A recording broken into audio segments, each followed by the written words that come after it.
Oh,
hello, everybody. Welcome to the show here. We got Ukraine update. I'm a little under the weather, so luckily I brought along some of the right people to help and get us through. So we got Secular Sakai here from Tridents Against Tyrants. We got Jenna over from Project Constantine, and from the Greg Terry Experience, we got Greg Terry himself here. Commander McMillan will be in a few minutes, but there was a screw up because I'm an idiot. So we're going to turn to Greg Terry for some news here, just to keep us updated. And it's not the happiest story. Well, it's happy. I mean, we take the best with everything, but we were talking just pre-show in the green room. What are we going to share? And Secular Sky will take care of the good news. I'll take care of other news. I'll be the one. So it's tough. It's tough, and it's not anything that nobody doesn't know. It's tough because we do not have equipment. We do not have shells, and we are struggling with conscription and mobilization, but Ukraine is working through it step by step. It's difficult. There are good things with the 800,000 and now updated to 1 million shells coming through the Czech through Czech there with Peter Pavel, which is wonderful news. But the 21 nations or so came together to help supply that, so that's beautiful. It is vitally needed. Yesterday, but guys, it doesn't just appear out of the ground. It will take 3, 4, 5, 6 weeks to get to the positions needed, and it will be a big help. But during that time, Ukraine right now, they are doing a really good job, and I personally see these. I personally go in these. I witness this. Right, I stand right on them.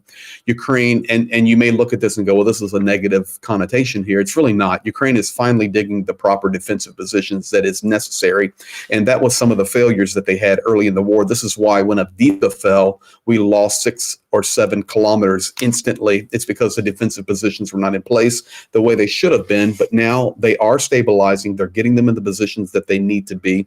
There are a lot of troop rotations that I can't talk about, but all along the front lines, and I consider the front lines not only Kharkiv, Oblast, Lugansk, Donetsk, Zaporizhia, Kherson, and even parts of Mykolaiv that reach down in the Oblast down closer to Russian positions there at the lower Dnipro River, but also we have to remember Sumy and Chernigiv. Those are the borders of Belarus and the borders up against Russia itself. Those are all frontline battles that are going on because there's a lot of DRG activity. There are a lot of reconnaissance groups happening and working on Ukrainian territory, and that is a challenge. But with that said, morale in the troops is wonderful. I'm with them all the time. We'll be rolling out for another aid run. A lot of guys in here are aware, if they follow my channel, there's going to be a huge push. We're getting ready to do a massive campaign. Can't reveal it yet, but it's coming. Hopefully tomorrow, Professor Gertis and I will be dropping that to get it going. And then I know we're going to get everybody involved, whether it's Shills or Rick or Johnny, Mercado, Starsky, everybody, because this is going to be a game changer for some guys. And it's very, very, very important. And rather try to do something huge and fail than not to try at all. So that's going to be good.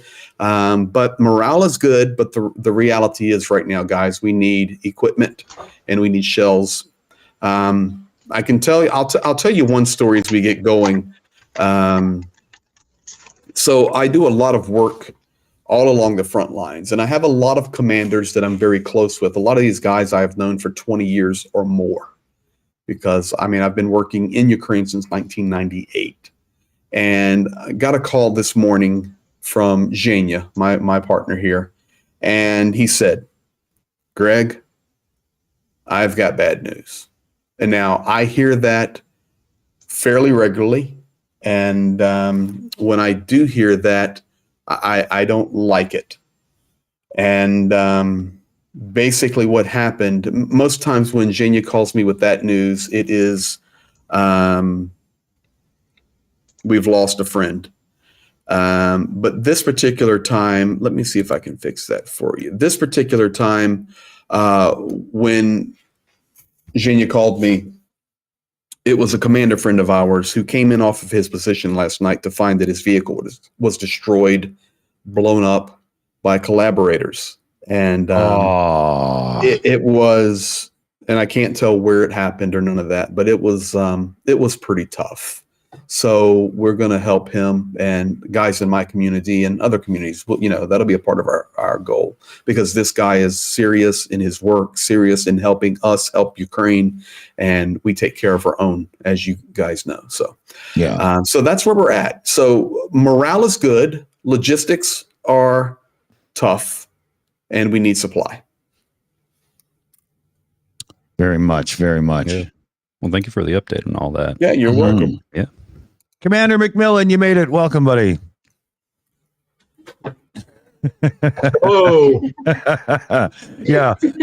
My screw up. I told everybody pre-show it was my fault. So, yeah. And I forgot to mention, but Starsky's running a little late, but he's going to be joining us pretty soon.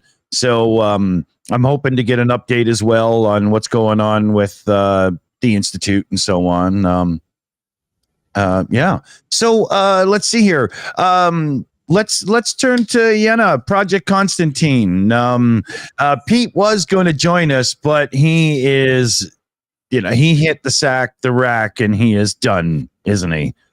Yeah. It's also today's also the 5-month anniversary since Tanya passed away, so we're all a bit on dimps, so it's, yeah. I wasn't aware of that. My condolences. Yeah. Like, we all kind of, Helena reminded us this morning. So Yana, 1 second. LJ Boone, I see you. That's it. That's all we needed to see. Okay. For some reason, LJ Boone cannot chat in my channel's chat, but everywhere else she can. And she's not blocked. It's nothing of that. It's just, we don't know why, but I see you here, LJ. LJ, welcome. Similar story. So my other account is Dick Dawson, and I couldn't chat in Greg's. You're getting caught in the moderator settings. Somehow your username is setting it off. I guarantee that's what happened, because I switched to my other account and renamed it Dr. Dawson, and now I'm in Greg's chat. Yeah, it's goofy, but It's all good. We love you, LJ. We love you. Yeah, crazy stuff. YouTube's really tight when you turn that up, but depending on your channel and topics of conversation and stuff, you need to turn it up. We have an army of mods that know to watch really tight, so we keep it low, but it is, you're skirting the realms of good taste by letting some people get away with saying something and then you mute it after, right? Yeah, for sure. Yeah. So let's see here. Where should we turn to? Let's go to Sakai here, and we'll get into a few news things. And that usually spurs on some questions and some comments and all kinds of stuff. And it's probably a great thing. Before he jumps in there, I'm watching your chat, and I did see where somebody asked, was that Russian collaborators? Yes, that was Russian collaborators. And as I've told many of you guys in on my channel, it's extremely dangerous on the front line. So there's multiple Ukrainian phases here. So you have Western Ukraine and Central Ukraine, which is hit by rockets quite often, or Shaheeds much more often, and it's dangerous, and you have to pay attention to the air alarms. But once you move within 100 kilometers of the zero line, 60 kilometers, anything can happen. There are Russian agents working all throughout Ukraine, just as there are Ukrainian guys working inside of Russia. If you don't believe that, there's something wrong with your head. I promise you, they're everywhere in there. We've seen the results. Absolutely. Exactly. We've seen the results. These guys can speak the same perfect Russian language. Now, Russian native speakers cannot speak they can speak Ukrainian if they learn it, but there are certain Ukrainian nuances that they cannot pronounce. For example, I speak Russian very well. I'm working on the Ukrainian, but there are certain words in Ukrainian phonetically that I would never be able to say properly. So a lot of times when you're going through blog posts and you're trying to make sure that you're communicating,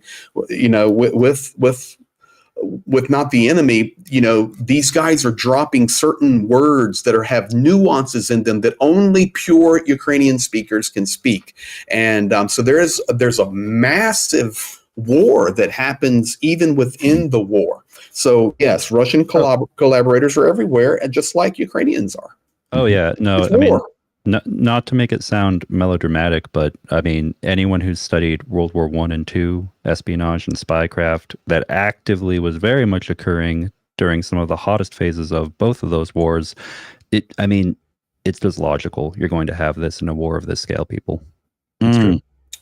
Yeah, it's sad. I mean, I've got pictures of it. I'm going to be showing those. I'm getting them all prepared on a stream, and we're going to help this guy out.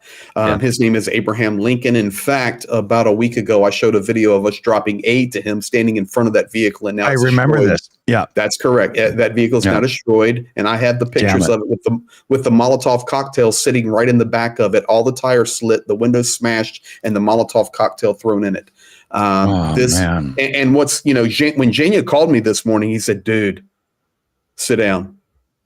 I said, what? He goes, got a little bad news. I said, okay, who's dead? That's my first question every time. Who's dead?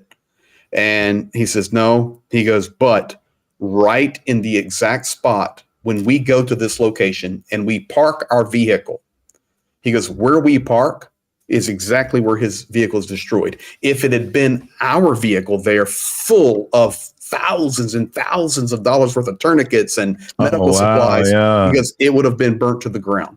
He goes, so, and listen, we do everything secure, guys. When we go to these positions, we only go in with military, we go under the cover of night, we go in blacked out, we go in with night vision, we do everything. If we see headlights down the road, we stop, we wait until they leave. It's just like watching a World War II movie. And we take it very seriously, not only for our safety, but we take it also for the soldiers' safety that we're helping. But it's a very brutal war. Brutal. Speaking of helping somebody, we got a couple projects on the go there, Greg. One of them, I have the feeling that somebody might be getting anxious and jump the gun and beat us to the punch, and we might have to let the cat out of the bag to make sure that doesn't happen. Well, do you have a sound effect or anything that you can kind of be high-techy with us, Sticky D? Let's see here. Oh, that'll work. Oh, that'll work. Have a special Shills announcement. Take it away, Greg Terry. Guys, do you remember? Look, it's even got the 3 cameras on the back. We got exactly what we said. It is already in the armored case with camouflage, ready to go to Pete. Wow. And it's done. That is due to the generosity of the Shills and all of you wonderful folks in this community. We want to say thank you for helping Pete. Tonight on my channel, an hour ago, I had a premiere push. I didn't do live because I was going to be live here with the Shills, and I pushed a premiere with Pete talking and sharing. We were together on the front, and I waited a few days to show that for OPSEC and for our security. Neither one of us are in those locations now, but that's when I saw actually his trashy phone. And then, guys, you realize this basically happened in just a week. It's over. So last Saturday, we were raising this money. And let's see, where was I at last Saturday when I was on the Shills? I was in Mykolaiv. That's where I was. I had just come out of Kherson. I was in Mykolaiv chatting and participating. We raised all this money, and it's done, guys. So I will be delivering to Pete, because of your generosity, this iPhone that you guys purchased, the latest and the greatest and the best. And he will also be receiving this case. This is a $50 case that's armored and the Shield screen protector. Plus, he will be receiving the microphone system that we promised also, so that he can make great videos. And thank you, everybody. Did I get him Silver Earth? Did you get him pants? Well, no, that's serious, because people sent me money to buy him pants. Listen, where I come from, we call them britches. Okay, yeah, we Sure is that. We done gone there and got that man some britches. Don't worry, I'll be taking them britches down there to old Pete. You might have to make sure he gets Kevlar pockets so that phone stays good. Yeah, I hope those are some thermal britches with some Kevlar. Okay. We've got him taken care of, and so Pete will be receiving the phone. Yeah, it's in the case. It's protected. The charger, the microphone system, and some new clothes. I might even drop in some new drawers for him as well. I'm sure he needs it. I do loosen up a little bit for the Shills. Okay, I'll loosen up a little bit for the Shills. We'll get him some drawers. Yeah. Oh, too funny. Plus, we got more than that coming up too. There's a lot of stuff. So absolutely. Let's see. Oh yeah. So we were gonna. Oh, you know what? Going to Starsky is where you were going before. Yeah, but I'm gonna interrupt with a couple of shout outs here to make sure that I don't fall too far behind or anything. It's all good. I'm used to being interrupted. Especially around here, right? We got Tyler Dowdy in with a $15 direct donation for the Boom Boom Fun. Big hearts. And wait a minute, that's not enough. There, big explosion. And we got Linda H in with 35 for the Boom Boom Fun. So more hearts, more love. We've got Idle 8 came in with a super chat. Did you guys all see Biden's, I think that's State of the Union, SOTU? Yes, I have not yet. So I have not seen the whole thing, but I have seen the clips of the portion that were about Ukraine, and I was relatively happy. It was good to see statements of support. Okay. Yeah, you asked me about that on your stream last night, and I was like, nope. So today I actually did my homework. But I'm not going to watch the whole thing by myself. So I watched Merck's stream about it. I'm like, if I'm going to sit through this, I'm going to watch it with Merck and his chat, That was a friskier Biden than we'd seen in the past. Yeah, I was like, what happened to this guy? Oh, he's on the campaign trail. He's got to be like, if he's going to win this election, then those are the things that we need to see.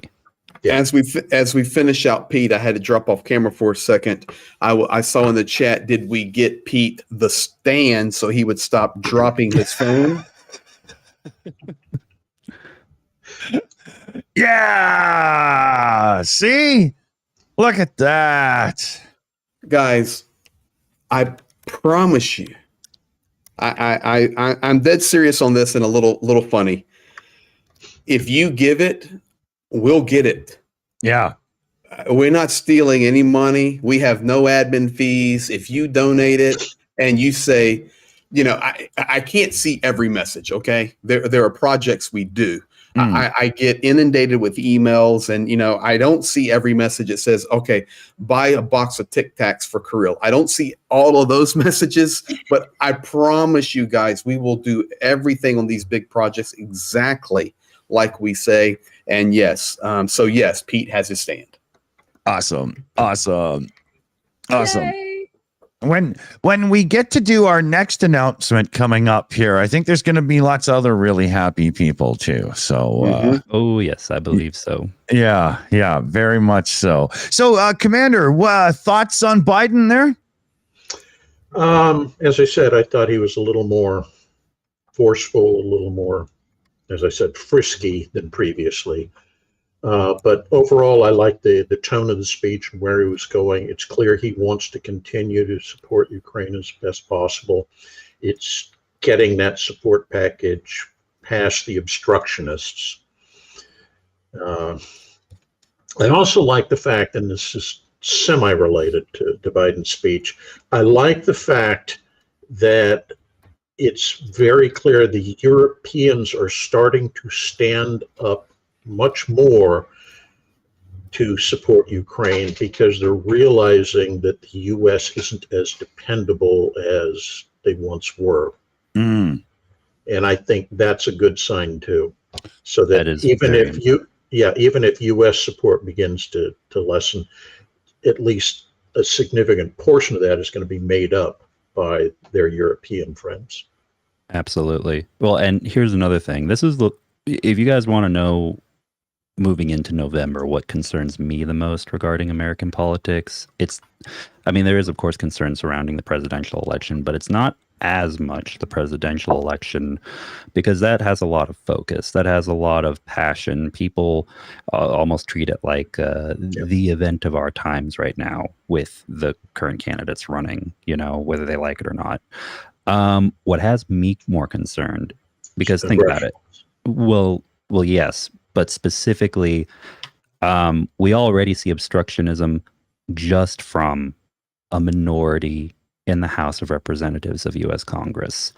My concern is a failure to hold the Senate or retake the House, and we just continue to have this dysfunction going into next year. Yep. That's my fear, even if the presidency is won by Biden. Well, here's what I'm going to tell you. And I spend quite a bit of time in D.C. with these guys. Everybody's going to do what's in their best interest to win the election coming into November. And you have to understand we're in election season. This is why Russia's doing what it's doing. We will be having the Russian election that is already determined, of course, next Friday, Saturday, and Sunday. Vladimir Putin will continue to be the president and dictator of Russia. And the United States... Yeah, exactly, Commander. And the United States, Joe Biden and Donald Trump, they're both going to do what they think is best to do to win the election. And we will see how that unfolds, and we just have to be patient. I believe in the end, Americans will do what is right. My concern for that is it may be too little too late, because every square centimeter they lose right now will be vitally important to regain and extremely difficult to do so because, folks, this is what you need to remember. This is a war of attrition, and you have a big army versus a small army, and there is a limit of soldiers, there is a limit of munitions, and there is a limit of time. So it's vital that that Ukraine gets the support to stand against Russia right now, because every day we're waiting, every day that we're waiting makes it that much more difficult.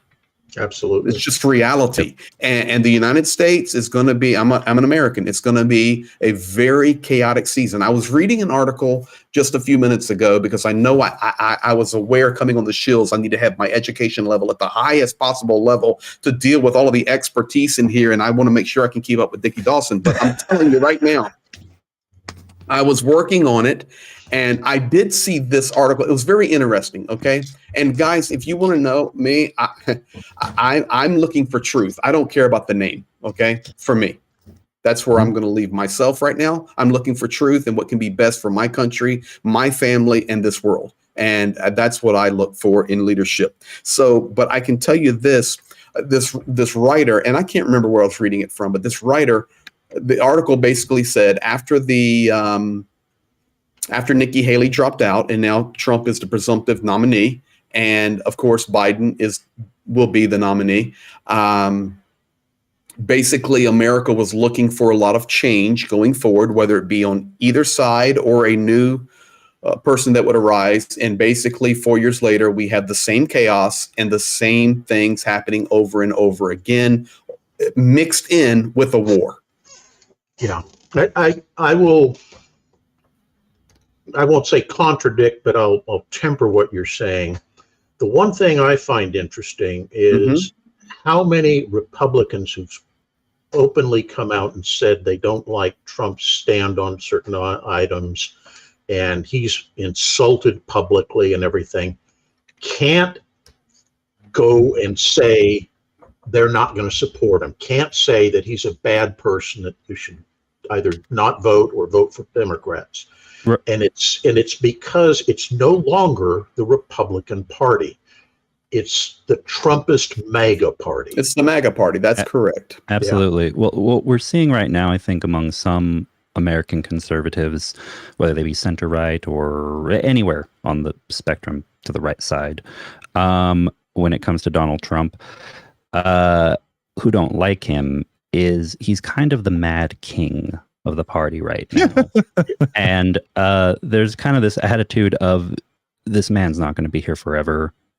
Eventually he will be gone. We're seeing signs of it. His age is showing, unfortunately, in both candidates, but media, of course, is having a war over both of them and their age. But the bottom line is that eventually Trump will be gone, and there'll be a vacuum that needs to be filled. People are preparing for that vacuum, and who's going to jostle to replace the king? They're jockeying for position. Well, let me say this. I appreciate John Larkin's comment there, and he dropped a 10 quid on you there, Dickie Dawson. I am an atheist, but that cockwomble Johnson gives Christians a bad name. I agree with you completely, sir. I am a Christian, and that is 100% spot on. I can tell you right now that Johnson is definitely not the dog's bollocks. That's for sure. Now, listen to me closely. It's an insulting thing to say about dogs' bollocks. You have to get me on the Shills. I can loosen up just a little bit. All right. Damn right. Listen. And I know that half of the chat's going to start ripping me and shredding me to pieces, but that's okay. I love all of you, and I love Ukraine, and I stand for what's right. Okay. I was born in 1972. I grew up under my grandfather's a World War II hero who was on the battle group Missouri when Japan surrendered, and he was on the deck of the destroyer when the Russian sub surfaced in the Cuban Bay Missile Crisis. Okay, wow.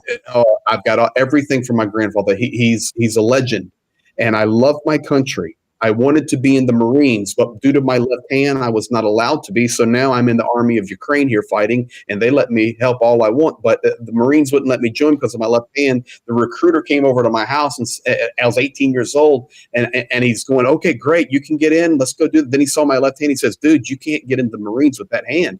I said, "What if I take you out in the front yard and beat your tail all the way down?" And he said, "No, I still can't let you in the Marines, but you're exactly who I want." And, so I love my country. I love for standing for what's right. But I'm going to be honest with you guys. I'm a Ronald Reaganite, and I know people that you can have your own opinion on that. You have a right to your opinion. Okay. That's who I grew up in loving. Yep. And he knew how to communicate. But here's what I will tell you. I would never vote for Donald Trump. It's period. Amen. Agree with you on that. I'm a Republican. Absolutely. I would never vote for that idiot. Greg. I think he is a narcissistic piece of crap who's destroying the world, along with Elon Musk and all the other scumbags in the world. Elon Muscovite. We figured it out last night, actually. The deal with Trump, the reason he keeps polishing himself a lovely gold color is he thinks he's going to go green like the Statue of Liberty, right? So it's just a preventative Keep measure. that off. Exactly. So, I mean, that's where I stand, and I know most people in here that know me from my channel or others, that's where I stand, guys. But I want truth. We've had enough of chaos, and we have enough division. And I honestly believe, this is why Johnny Pierce and I get along so well. I honestly believe that if we can push out the noise and lay down the stereotypes and lay down our differences, we actually find as human beings, we agree on much more than we disagree on. And if we can put down the arguments of what we disagree on and elevate what we agree on, we can all make the world a much better place. Oh, yeah. Well, and, that's the spirit of democratic inclusion. Like, we may not agree with each other on every point, but being able to have multiple perspectives and talents and input on topics, it's not a weakness. It is a strength. You know what I think's missing in modern politics right now? The ability to say, yeah, you know what? Their side has a good point there. Maybe I agree with that. They can't. Yeah, I watched, guys, I highly recommend it. And both parties are represented here. I recommend you go to YouTube and watch the 1984 debate between Ronald Reagan and Walter Mondale. And forget what they were standing for. But look how they were civil to each other, and they were respectful to each other. That is what's gone. I'd like to take that MGT, whatever her scumbaggy name is, Marjorie Taylor Greene, wannabe Wonder Woman. Okay, she's like a sandwich spread that went bad. The smell is awful. With her blonde in a box. Let me tell you something. When you hey man, listen, I'm gonna smash both sides here now. Okay, I'm from the state of Pennsylvania. John Fetterman, you are a disgrace to the United States when you wear a hoodie and try to stand and represent America. That's a disgrace. Equally, Marjorie, whatever your name is, Taylor Wrong, whatever your name is, when you come into the State of the Union with that big red bozo hat on, why don't you put on a red nose and a clown's mask and have Bozo sit beside you, because you look like an idiot. You got me loosened up tonight, buddy. I'm sorry. It's a disgrace, man. And everything that may come out of your mouth that may be valid, is completely eliminated. Unfortunately, we live in a world of disgust right now. We just did a quick AI in the background, and we can now predict her next speech. So here we go. Oh, God. Oh, dude. Don't. You know what you guys are reminding me of right now, without making too much of a tangent? Did any of you hear about fucking Kaufman apparently being projected to win a minor state level election in Massachusetts? I have no idea who that even is. I'm sorry. If you don't know, then good. You don't want to know. But let me put it to you like that. Well, Andy Kaufman, the guy from Taxi. Did Yoda arrive? Hello. Is he here? Oh, hey, there you are, man. Good to see you, Dunk. He made it. Awesome. I stuck in Dick's back door. That's why I'm not feeling so good. Oh, man. He gave me the old Trump thump, I guess. Fuck. But I wanted to follow up on what Greg was just talking about. I mean, let's be honest. The U.S. military, the people in it tend to be relatively conservative people. It's kind of expected. I never quite fit in because, as people used to joke, Lance, your politics are somewhat to the left of Trotsky. So, but nonetheless, during that era, I could sit down at the table with all of these fairly conservative guys, and we could have civil discussions. We could disagree with each other, but we all knew in our hearts that everybody was trying to find the best way to realize, quote, the American dream, unquote, for the country. That doesn't exist anymore. Bipartisanship doesn't exist anymore. The idea of people crossing the aisle to get something done to help the country overall, it isn't there. Yeah. And it's because they, and I hate to put it this way, but I think in my heart, I really know this is true. The foreign entities, Russia in specific, but there are others, have gone in and purposely tried to divide the country against itself.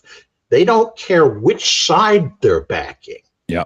All they want to do is make sure that we hate one another so much that we can't come to any unified position to solve problems. Mm-hmm. Because in the chaos created by that, they can win. They can.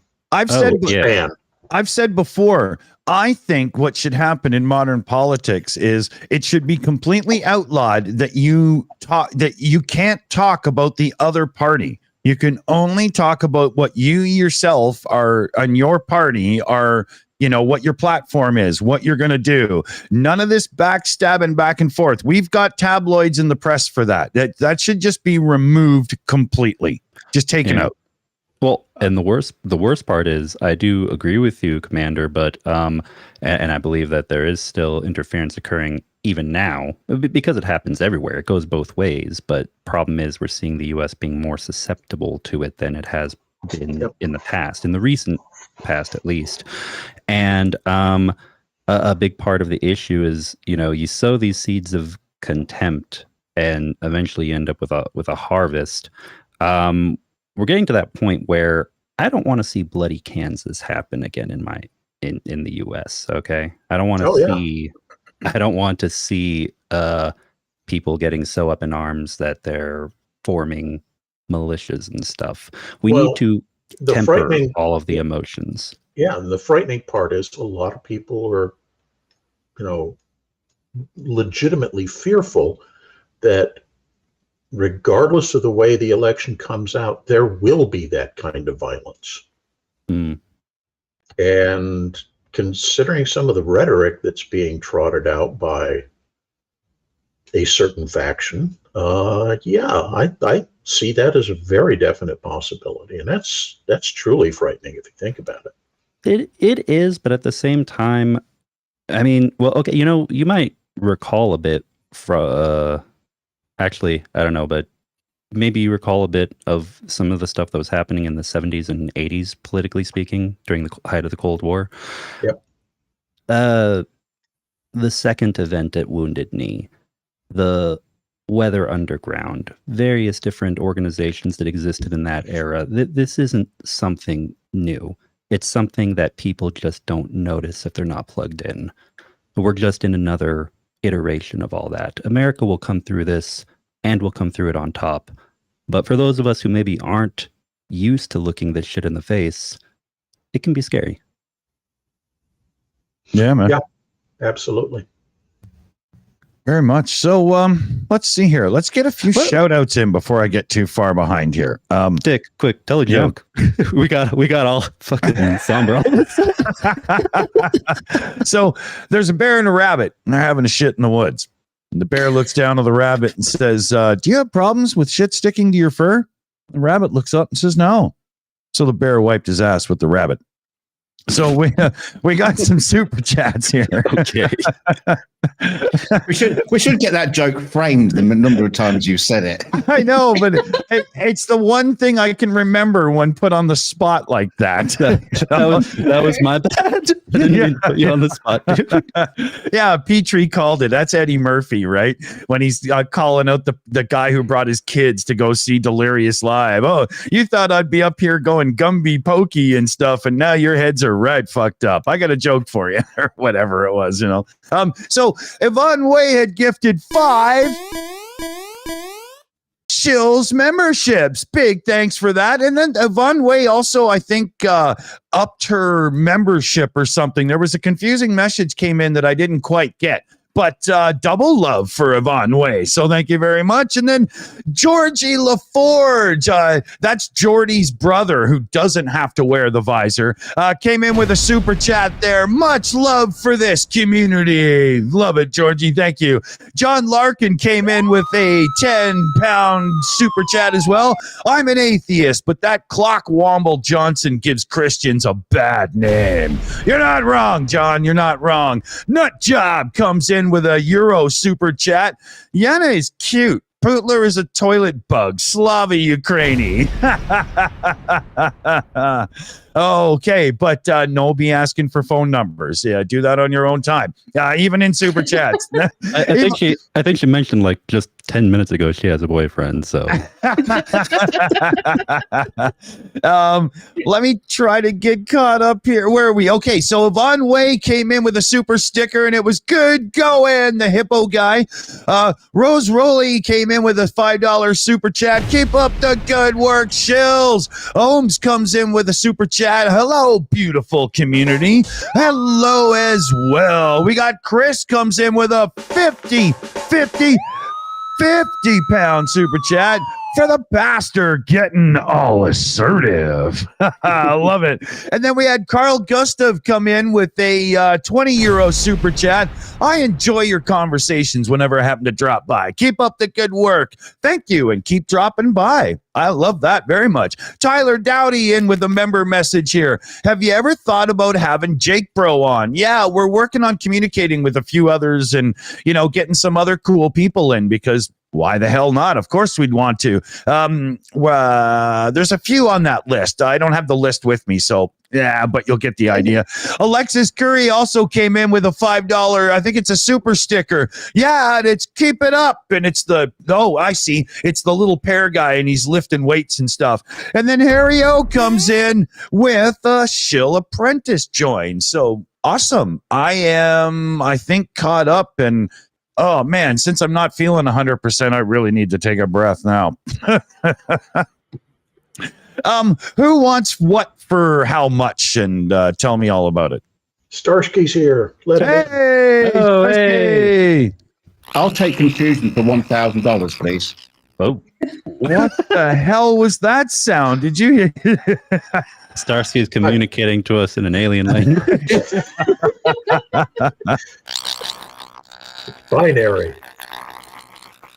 Listen to Actually- that. That's hilarious. It even He's turned into using a the fax line. dot. Put the vibrator away.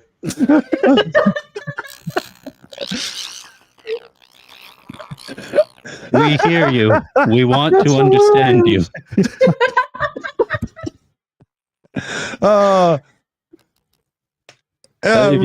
Dude, if you could hear us, try refreshing and rejoining because you sound like some little robot guy that just got kicked across the room or something.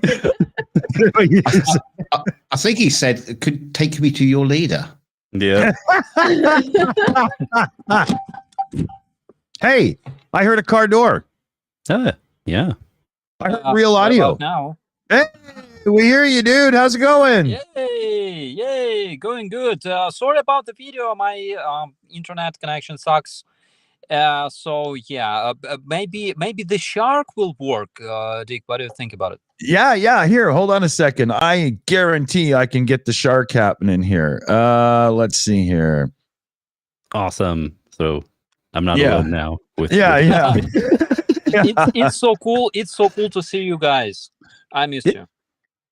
Yeah. Hey, buddy. Hey, wait a minute. Yeah, but it's not animated for some reason. Oh no! What happened? Ah. I see it animated. Is it not animated with the audience? I also see it animated. Is the mouth moving though when he talks? Oh. I don't know. No, I don't think so. But I'm talking to you using my mind rays. He's the specially trained Ukrainian psychic shark that the Russians fear. Oh, Your well, Jedi mind tricks will not work on us. oh, we're glad you made it though, buddy. Cool. Right on. Oh, is everything okay? How's things for you over there? Things are going well. Met my friends here in Germany, and another thing which is very, very important. 2 days ago, we published our first video for the Institute for Studying Propaganda, and those who didn't see it yet, you have a chance. Please visit our channel; it's there, and I think it's a good start.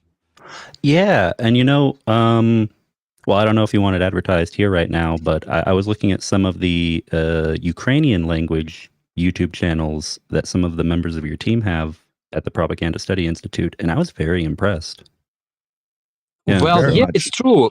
It's true because, for example, Bogdan is extremely famous Ukrainian journalist and musician, and oh my God, he and volunteer. He does a lot for the guys with trucks, with other stuff. Olena also has several channels. They're Mhm. both extremely known. Yeah. I think when you combine Bogdan's channels all together, he's got more than 1 million subscribers. So pretty cool. Very nice. Very impressive. Yeah, totally. I thought we were about to go into something, and now I have no clue what it was. Well, I think like 30 minutes ago, I was going to start the news, and then we just Let's try that. All right. So let's see. First piece of news I've got here: Estonian FM, so foreign minister, announces imminent signing of security agreement with Ukraine.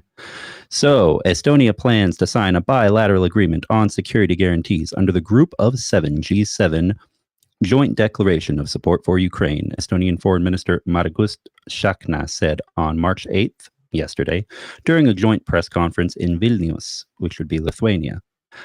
Foreign ministers of Ukraine, Latvia, Lithuania, Estonia, and France met on March 8th to discuss further help to Ukraine amid the ongoing Russian full-scale invasion. We are going to sign a bilateral agreement between Estonia and Ukraine for a long-term commitment as well. Estonia has poured 1.4% of its total GDP into Ukraine to support its victory, and we will continue, Shakna said. So for anyone who is perhaps subscribed to Arturehi, who is also here on YouTube and very pro-Ukrainian.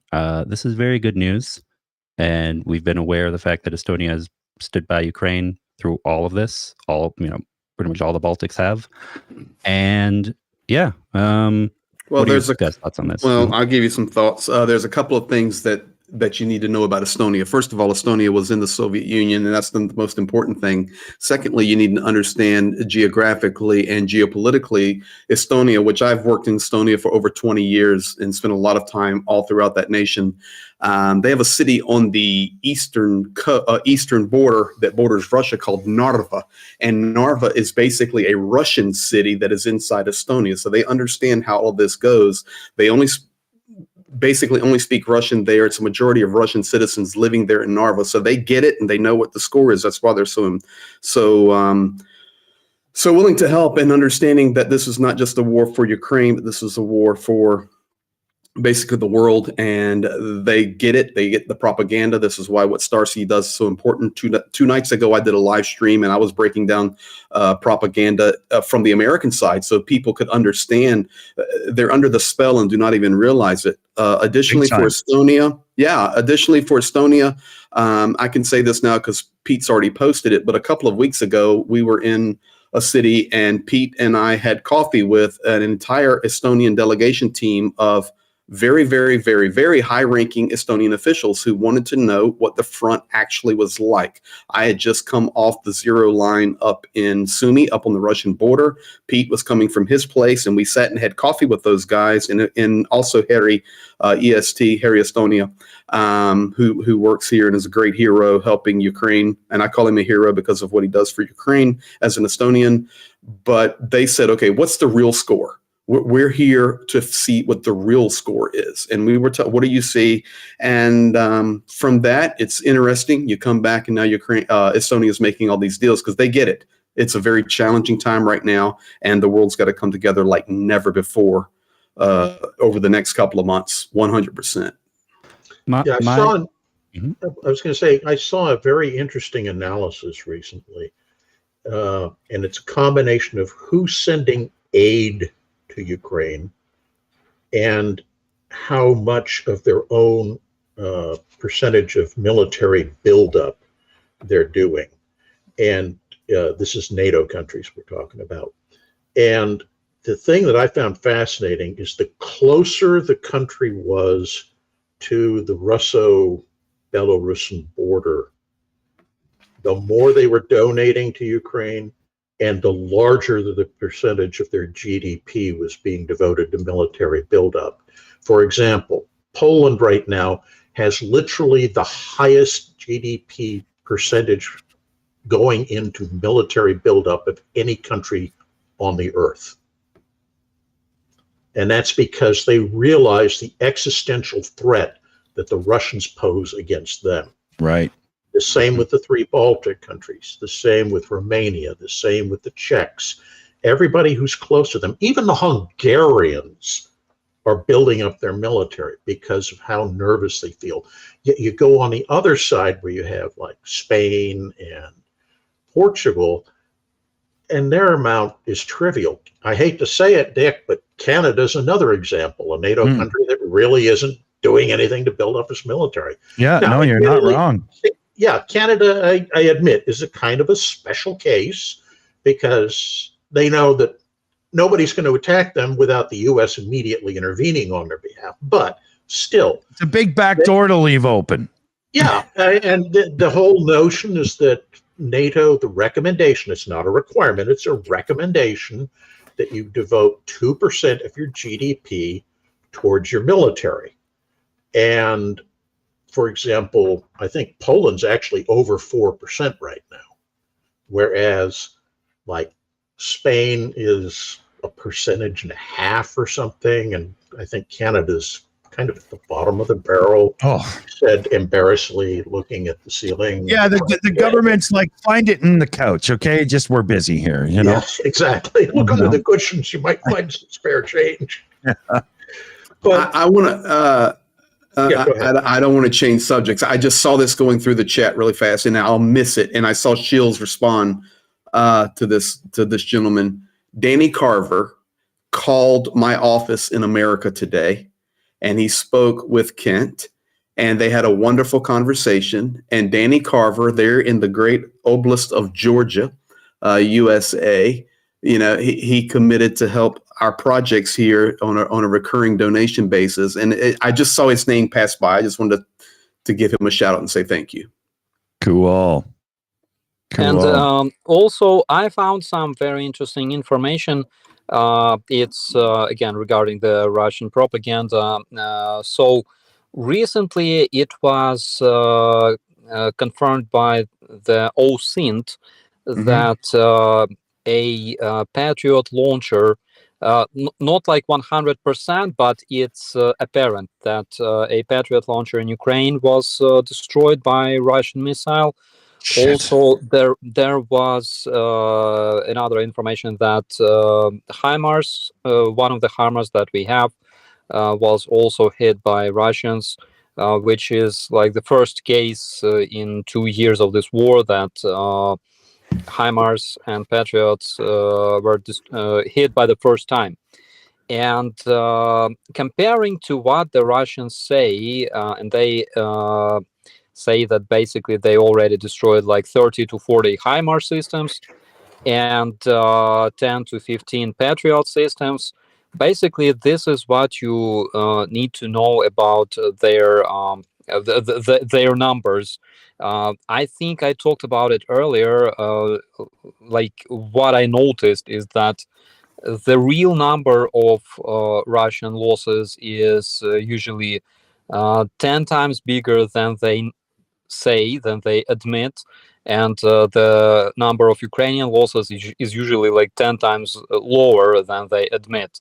than they say in their media. And basically, this information about the HIMARS and this Patriot launcher is a good confirmation on how things look like in the real life, because this was first confirmed case. Well, apparently confirmed. Let's say not 90%, not 100, but 90% confirmed.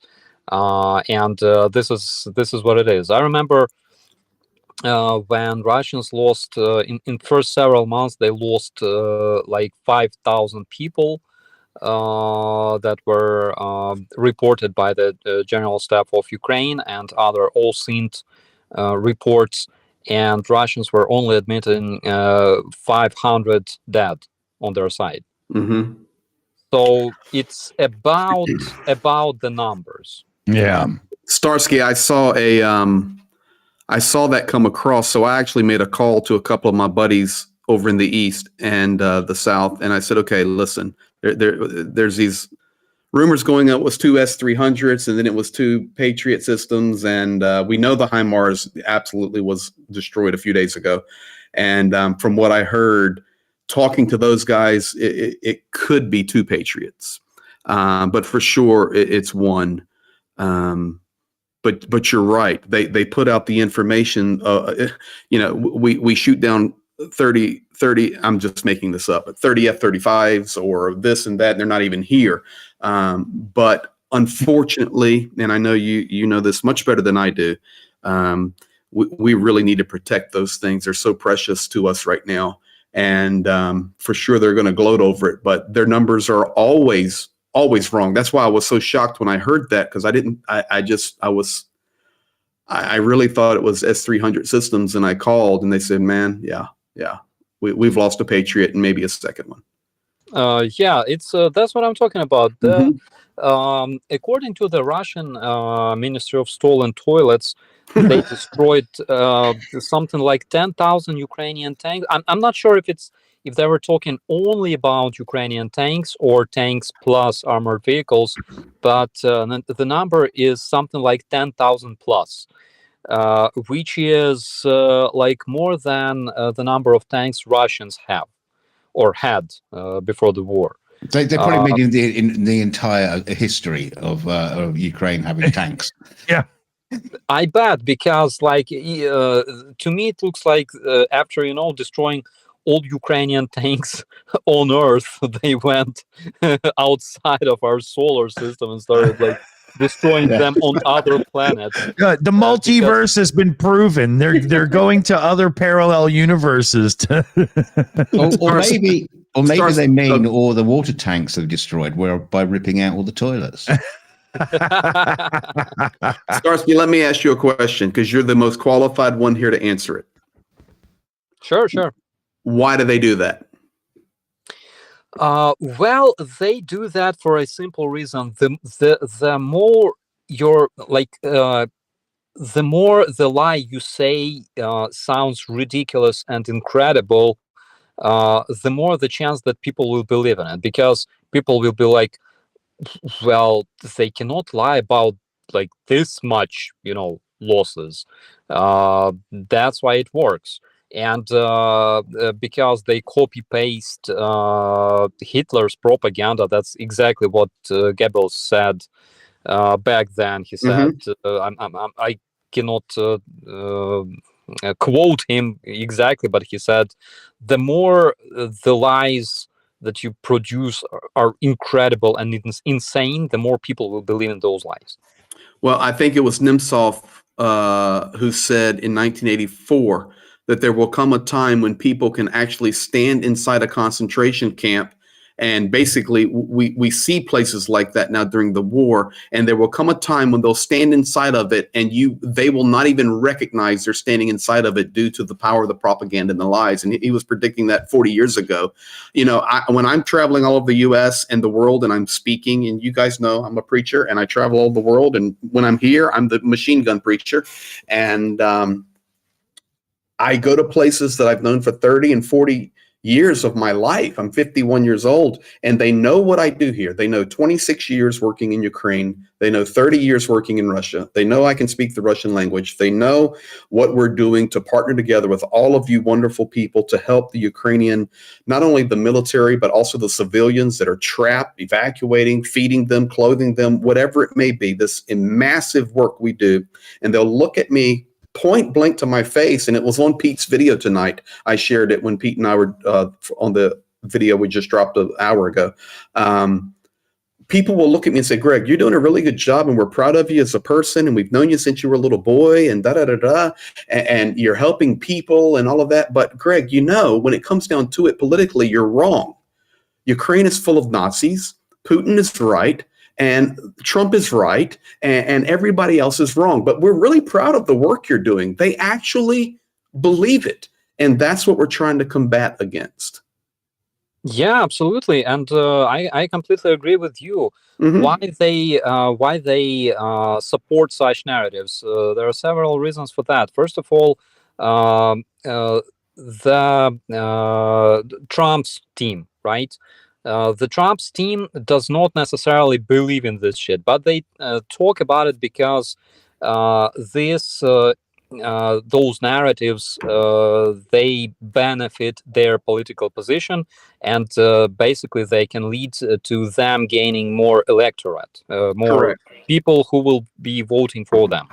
And of course, we're talking about the Russian propaganda, which is extremely efficient, and it's one of the most effective weapons that Russia utilizes nowadays, investing billions of dollars into only external propaganda. We're talking about their Ministry of External Affairs. We're talking about their bloggers. We're talking about their media. But there's also that's just a top of the iceberg, because there's a lot of things we don't know. We don't know about the amount of money they invest into every single music video their musicians make.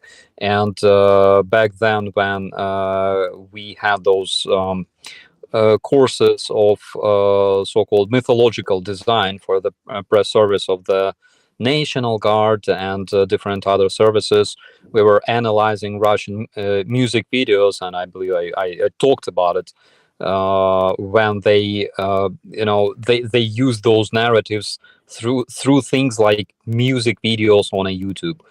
It's insane. So people just don't understand the full scale of that. And correct. Speaking about the propaganda, I would like to know your opinion as a preacher about today's Pope's statement. I believe that he is a Russian bot. Now, 100%. Sorry, I mean, yes. So, Starsky, and maybe you and I we'll do a video about this. This would be very interesting, actually, because I can bring in this evangelical side and this Catholic side. We can really discuss it, because it's way deeper than you think, especially if we dive into Kirill, the power behind Putin. It's very, very interesting. But I will. So I think before we talk any further, we should actually say what the Pope's statement was. Sakai read it just a little while ago. Or Giannis. He said. So Reuters reported it. The headline is: Pope says Ukraine should have courage of the white flag of negotiations, and then just like the first two paragraphs is like this little quote that says, but I think the strongest one is the one that looks at the situation, thinks about the people, and has the courage of the white flag and negotiates. So said, adding that the talks should take place with the help of international powers. And then he also said, the word negotiate is a courageous word. When you see that you are defeated, that things are not going well, you have to have the courage to negotiate.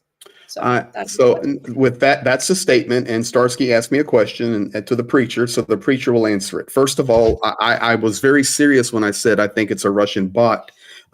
because that is a statement that comes directly from the Kremlin, from the power of the propaganda that's working through the Vatican, and they probably are not even aware of it. Secondly, if you want to talk about what's biblical, here's what's biblical. I remember a story from the Old Testament where this evil scumbag giant came across the mountain toward Israel. His name was Goliath, and little David was standing there with a sling, and he ran down to get 5 smooth stones, but he only needed 1, and the giant was cursing Israel, and the giant was cursing out all the nations and saying, you have to bow to me, you have to bow to us. And David, which is representative of Ukraine, said, no, I'm not going to bow to you. And the rest of my buddies are running away. I'm going to plant a rock right between your eyes. And I've got 4 more stones for your brothers if they want to come after me also. So that's what the Bible says. Okay. And this, if you hear anything else, guys, if you're talking about a nation that is being raped,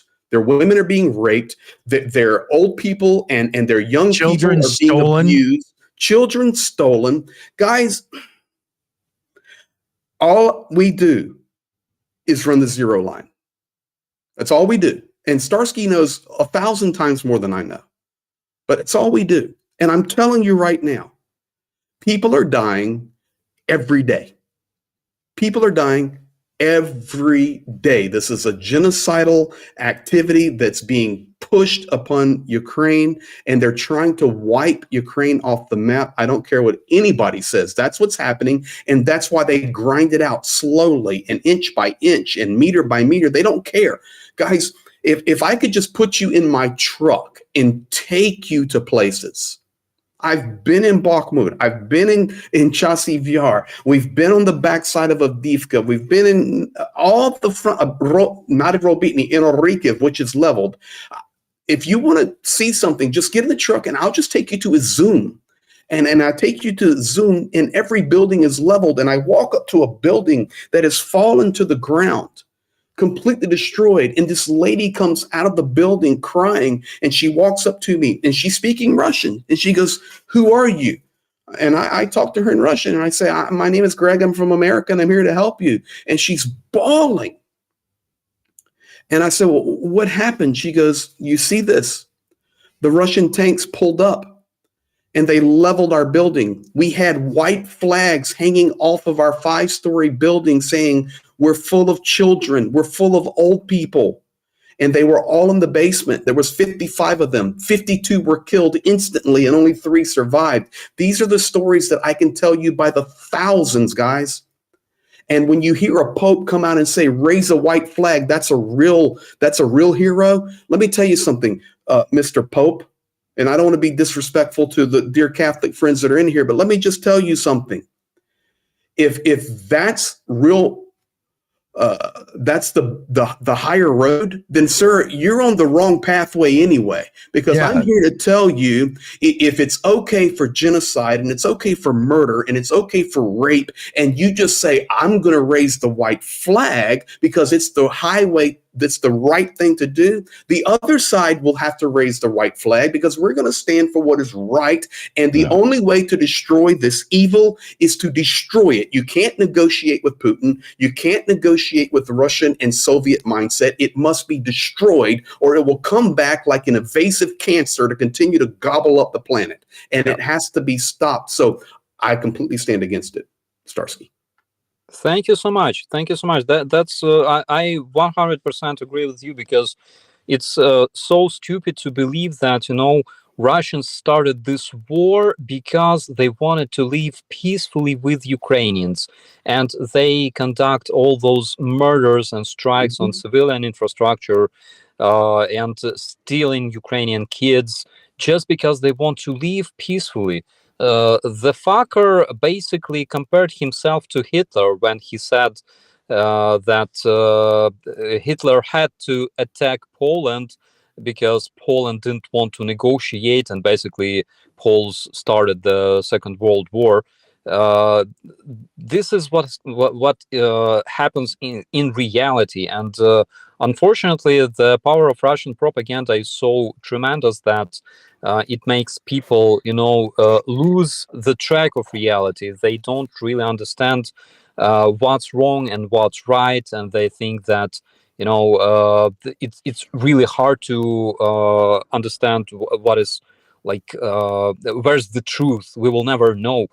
No, idiot. You have eyes to see, you have ears to hear, and you have your brain to process information.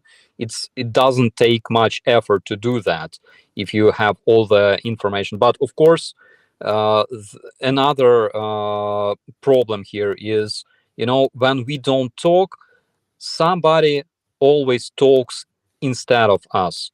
And unfortunately, we don't have so many resources as Russia has to talk everywhere. But that's exactly what we have to do, because remember, when this invasion started, Ukraine was basically on first lines, on first pages everywhere, in the international news everywhere. Currently, it's different, and it's different because Russians utilize their huge resources, their boat farms, their opinion makers, and leaders of political movements, and they talk instead of us. That's the biggest problem. Let me just bounce off you there. Two things, and then I'll stop talking. Let everybody jump in. But it's so interesting, Starsky, especially in this vein, because it's much more important than people realize. So when you take that message, so you have to understand that there are influential people, and no matter what they say, a large group of people are going to believe it. For example, if Elon Musk tweets something, there are so many gullible people out there that are just going to believe whatever he says. And it's the same thing for the Pope. If he says it, there will be millions and millions and millions and millions of people that believe it. When you talk about what Putin has done, and this evil and this atrocity, and then you have somebody like Donald Trump say, well, the way it is over there, and I'm not quoting, guys, but I know I'm close. If Putin's invading this nation and that nation, I'll just tell him to do whatever the hell he wants to do. Okay, all you've done now is given permission for those that follow you by the masses to have the same viewpoint. And that is very difficult to beat. Now, I'll take it a step further. Starsky, if you want something very cool to look at. So if you guys go back into, there's a place that hasn't been mentioned yet as far as the power of propaganda. And this has been going for decades leading up to this war. I'm telling you guys, I am not a conspiracy theorist. I'm a realist. This is a fact.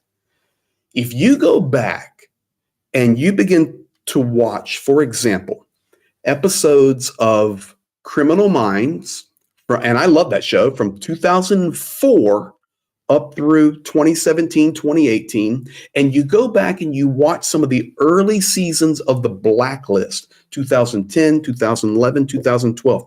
I would watch episodes of this, even just now, recently, and then I would send it to my Ukrainian buddies because the propaganda was already inserted then. Go back. I challenge all of you, go back and you will see episodes where they're talking about how Crimea is Russian, and they're talking about the bot farms in Crimea in 2010 and 2012. They're talking about the Ukrainians that are bombing eastern Ukraine. They're bombing the separatists that are trying to hold out for their real nation. All of this is in Hollywood. In 2004 through 2012, it was just seeding the ground. Yep. And that's the power of Russian propaganda that people have no clue of. It's not only in government, it's in Hollywood. Well, a lot of people usually focus on Chinese reactions to certain things, such as if a map isn't written just the right way with the 9- line and how pissy they get about it. I mean, yeah, when it comes to any form of information, including entertainment, that will be seen by millions of people around the world and has a potential for, even just subconsciously, emotionally swaying opinions one way or another. No, it doesn't surprise me at all that you may see things like that in films and TV series if you really scrutinize them. Mm-hmm. It's subtle, it's continuous, and it's insidious. And people don't recognize it because it is that subtle. and it's the constant tiny bombardment of that kind of stuff. Oh, well, I'll say certain people recognize it. Government Oh, yeah. officials in different countries who then ban films that they don't like. Yeah. But Very much the process is, I didn't go to Starsky, forgive me, but I'm working on my Ukrainian krogza, but nishag. No, but I'm working on it.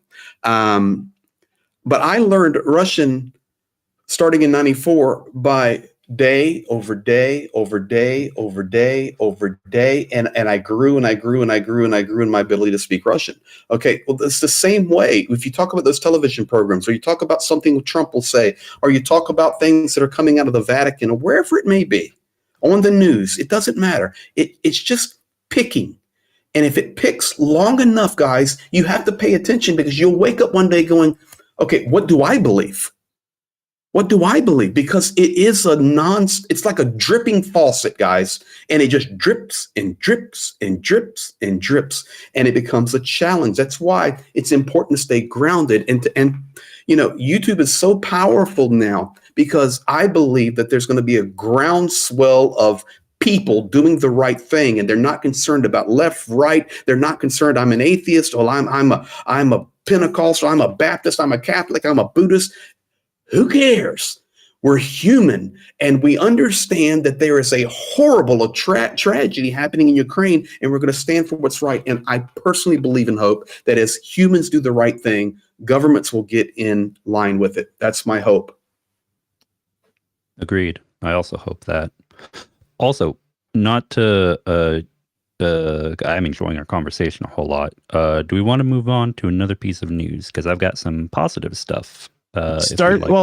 Starsky, did you want to weigh in on this before we let it go? Oh yeah, guys, I would love to. Unfortunately, I have to finish working already on another video for our institutes, and I have to say goodbye. But not we say not goodbye, but see you later. Yes. Yeah. So long for now, and not for long. Thank you so much, guys. Thank you for this conversation. We'll see you next time, definitely. And guys, I miss you so much. Thank you, brother. Yeah. Take care, brother Starsky. Love you, pal. Bye. Be safe. As Pete would say, hasta la vista. Kiss me goodnight, Captain Starsky. Okay, so let's go to Sakai here for our next news article. I have to stir what is becoming rapidly my son's lunch, so I'll be a second and we'll listen to his dulcet tones. All right, here we go. So you don't stir pizza. Wait, a pizza? I didn't catch that. But no, it's because Dick usually just orders pizza. Oh, okay. So Dank is like, you don't stir pizza. Yeah, don't want to flip those things. All right, so here we go. In positive news, positive development, as far as shutting down important logistics on the enemy's side from Militarny. Dozens of UAVs attacked an aircraft factory in Taganrog, Russia. In Taganrog, Russia, a large number of drones attacked an aircraft factory that manufactures aircraft for the Russian military. The Russian Ministry of Defense confirmed the use of at least 41 drones. As the governor of the Rostov region, Vasily Golubev, said, as a result of the attack, an employee of the Ministry of Emergency Situations was injured, who was engaged in eliminating the consequences of a drone raid in Taganrog. What are the consequences? Golubev did not disclose. A possible object of the attack in Taganrog could be an aviation enterprise, which is part of the Beriev Scientific and Technical Complex of the region. Residents of the city previously reported the sounds of explosions and problems with electricity during the operation of air defense. People heard at least 5 explosions, according to eyewitnesses. Drones flew from the sea. And most importantly, to note, because this has been covered in news the last couple of weeks, the Beriev aircraft factory, among other things, is engaged in the repair and modernization of A-50 aircraft. For anyone unfamiliar, these are very expensive, specialized aircraft worth hundreds of millions of US dollars, if I'm not mistaken, around 300 or 400 million. So, and I believe 3 or 4 have been either eliminated or damaged so far of the 6, I believe, that the Russians had when this war started. The Speaker of the Ukrainian Volunteer Army South, Chairman of the Public Council at the Odessa Regional Administration, Serhiy Brachuk, said the Ukrainian Special Services had conducted a successful special operation in Taganrog. Quote, "Tonight, the Ukrainian Special Services carried out a successful operation with the use of UAVs and were struck by the PJSC Beriev Aircraft Company in the city of Taganrog." So, yeah. Greg, have you heard of this, or what are your thoughts on this matter? So I have heard of it, but I was rolling today and I haven't looked at it, so I'm probably not the best one to answer back on that. Oh, all good, all good. Yeah, I know, because this is happening, behind enemy lines over in Moscovia, and you guys are focused on the front lines, as it should be. Yeah, well, so the place you're talking about actually is very close. I know the city. It's very close to Mariupol. It's between Mariupol and Rostov-on-Don, and it's not far at all from the legitimate border of Ukraine, although it's a long, a few hundred kilometers from Donetsk. So it's not like way out in Russia. It's actually, Tangarong is a little town there on the Black Sea. Actually, okay. On the Sea of Azov. So it's just right down the highway road from Mariupol. So for sure, that anything there, like we were talking earlier, nothing would be surprising that would happen in Tangarog because of Ukraine does have guys working all throughout that area. Absolutely. The Beriev works, that's really the only military aircraft they produce, is the A-50. And since production of that aircraft stopped, I think about 2 decades ago, all they're really doing is trying to maintain the current fleet, which for operational aircraft is probably 4 or 5 left flying at this point. Yeah. Oh, okay. Yeah. Yeah, it's right on the rail line, Jason Thomas. Yeah. There's a new line that comes out of Rostov, comes through Taganrog and comes into Mariupol down to Berdyansk, where they're pushing supply up to Donetsk and also over to Melitopol. So it's very active area. So anything that happens in those areas is always very, very positive for Ukraine. Very positive, because this is a major supply route. Yeah, okay. Absolutely. So fantastic news. I hope we see more developments like this. Yeah. Because cutting off Russian logistics, making things more expensive for the Russian government. Big deal. Not just in terms of lives, but in terms of resources and what they have to spend on their equipment. It does make a difference, guys. At some point, nothing can last forever. At a certain point, there's a tipping point, and we want to push Russia far past that tipping point one day. All right. So one more piece of news I've got here. Another positive development. The 102nd Territorial Defense Brigade successfully repels assault in the Zaporizhia region. Soldiers of the 79th Separate Battalion of the 102nd Territorial Defense Brigade repelled a Russian assault in the Zaporizhia sector. Ukrainian journalist Yuri Butusov reported about this on his Telegram channel. The soldiers repelled the assault using remote mining, mortars, grenade launchers, FPV drones, and anti-tank weapons. According to the journalist, the Russians lost 1 tank, 5 armored personnel carriers, 1 UR-77 mine warfare vehicle, and several cars during the assault. So, this is good to hear, and this was I believe this was just yesterday. But regardless, always good to hear that more attacks from the orcs are being repelled. And we gotta temper it. We gotta look at the reality on the ground, the good and the bad. So I think it's good for us to have a good mix of both in these reports. Oh, it's very good. And I can tell you, it took a little bit, the new military administration in transitioning from Zaluzhny to Starsky. One of the main things Starsky is doing right now is to making sure the defensive positions are in place, which is very positive, and it's bringing good morale to the Ukrainian soldiers. But with that, it also is allowing them to repel some attacks now and finally stabilize the lines, because it was tough for the last few weeks, but they are stabilizing. So if they were to have stuff, it would be it wouldn't just be stabilizing. They would be pushing back. So Yeah. it's good. Absolutely. All right. And I think I've got more, but I think for now we're good on news. Do you have any super chats or anything, Dick, on your end? Yeah, I've got a couple here. I'm also going to put a link in the chat right now. I'll put it in the green room for the team as well. And this is the link to Rick's auction for the Miria piece, the piece of the big plane, the auction here. So let's get this in right now. I just had a note from him there, so I got a reminder. And here we go. So head over to the auction and check it out, everybody. We'd like to see that go as high as we can, of course. Let me throw in a few super chats, and then we'll double up on the shout out there.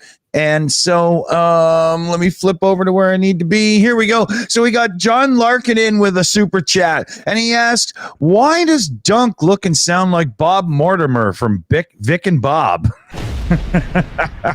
Yes, I am. They're doing a huge home reshuffle and model over at his place, so he's got the sound of a slightly too empty room at the moment. Then we had Paul Gilbert come in with a huge super chat here, $75 super chat. Paul Gilbert, like the guitar player, welcome to the show. But for the Boom Boom Fund from Paul Gilbert is the message, so we'll get the alarm in too. Big shout, Paul, thank you very much. Gloria Raquel threw in a $20 super chat. It might have been a super sticker. Let me look. Yeah, it's got balloons and stuff and a dancing number and whatnot. So that's really cool. Thank you. Adam Rounds came in with a $10 super chat. Curious if Starsky's seen the State of the Union address. Shit, I wish we had gotten to that one before he bailed out. We will save it for the next time we're live with Starsky to make sure it gets in. Liam Wakefield came in with a super chat as well. Tell a massive lie to hide lots of small lies. Yeah, that goes exactly to what we were saying there. Who Dat came in. Boom boom. Would give y'all $1 million if I could. Oh, I wish we all had $1 million to chip in at this point. It would certainly fix things. And then War Russia Ukraine comes in with a Euro super chat. The CIA is clearly losing the information war. Any suggestions about how to give them a kick up the arse and tell them to get their shit together? Good shout. Any thoughts on that from our esteemed panel? I mean, I would say that the CIA does have involvement. I would be surprised if they didn't, but I don't think they're really the primary actor to be focused on in this particular conflict. No, because that comes across whenever they've done it as just counter propaganda, if you will. It's, Russian propaganda, American propaganda. The one thing that seemed to have the greatest effect were things like Radio Free Europe, and because it did a concerted effort to be completely nonpartisan, non-biased, and it would simply present the truth so that people could hear what was going on. And they innately trusted it in most of the countries that I lived in. People always turned to that. The other one was the BBC overseas service. I think another thing is to an extent accessibility to the to other information. I mean, I've recently, for Project Constantine, I've decided that all our videos come out with Ukrainian and English subtitles. But I've now spoken to some friends of mine and everything, so we're now adding Polish subtitles, and we're adding French subtitles and Italian subtitles, just to, because YouTube feeds it then to a wider audience. But I know there is the Russian propaganda in Italy is actually quite bad. So I'm actually going to, that's one of my things where I want to serve that content out and get these videos translated and, have proper captions so that this content is available. And I think that is also a big thing, to look at what content is available for people, because we know there's a lot of good, I think, Seka, I think you and Rick spoke about it. There's a lot of good Ukrainian, counter information channels on YouTube and online and everything. But they're lacking on the English side, and they're even more lacking when it comes, there's even less when it comes to other languages. I will also say that we shouldn't think of all things, just like how all media that comes out of an English-speaking country is not a monolith, all content that comes out of Ukraine is not a monolith either. There are different messages meant for different audiences. And what I think the big thing is really learning how to tailor a message that foreign English speakers from different regions that are key partners, key strategic regions to support Ukraine, that's where Ukraine needs to up the game.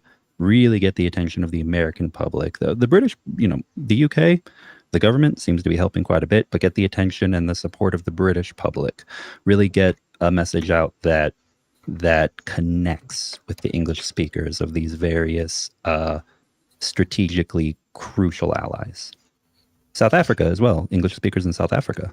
Yeah, because it's a whole different thing. And I mean, I think that is you raised a very good point. I mean, if you look at all your big brands, for example, one of the biggest pitfalls that brands often make is they look at Africa and they think it's one continent, everything's the same. But I mean, you can actually split it up between sub-Sahara and the north, and it's the same thing. It's the content needs to be split up in the same way. And it's a big thing. It's a big project, and Russia has the funds to run a propaganda campaign like that, but I don't think we can expect another country to run a campaign like that. And I think that is why NATO is such an amazing organization, and it's effective. But there is kind of a thing where it has to kind of refocus, don't bonk online, don't bonk Vatniks all the time. Sometimes focus on the propaganda, Focus on actually making a debate, a concerted effort to debunk. No, I hear what you're saying exactly. Yeah. Well, and here's another thing that I think Ukraine as a nation, when it comes to the information warfare, the counter propaganda front could utilize as a strength. When it comes to places like, honestly, let's just say the global South as a whole, South America, Africa. There are certain parts of Asia as well that would fall under this umbrella. There's a certain inherent, because of historical reasons, which we're all aware of, distrust of various Western nations. It doesn't matter if you're from a Western nation and you think, well, but it just makes sense. Everything, like democracy and secular liberalism and et cetera, et cetera. You can't just focus on the present and not remember that people are still looking at the past. Ukraine doesn't have a past like that with these regions like South America or Africa or certain regions of Asia. And I think that just like how Russian colonialism extends throughout Europe, which is why you have neighbors of Russia who really don't like Russia. I think that Ukraine needs to realize they've got that strength as well. They don't have that baggage. And if they find how to get their message across to these audiences, perhaps funding for such a venture could come from some Western partners. But regardless, you get what I'm saying. What we did online, some of the South Africans, because that whole thing of like, but Russia never colonized us was a very prominent narrative. Yes, I speak with people from everywhere. I hear it a lot too. We just kind of told them, some of us just kind of told them, but it wasn't for lack of trying. Because there were two specific instances. The one case, they had a shipwreck, and the other time they were chased out of the country by, I think, France. So we were like, it wasn't for lack of trying. The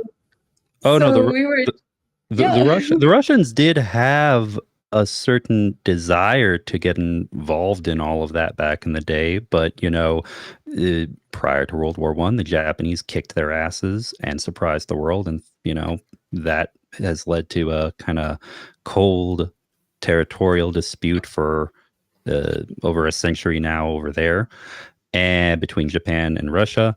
The various stuff that they've always been involved in and had to deal with, whether it's in the Napoleonic Wars or anything else in World War I or World War II. There's always been stuff in Europe that has distracted and made it impossible for Russia to expand colonial ambitions outside of Europe.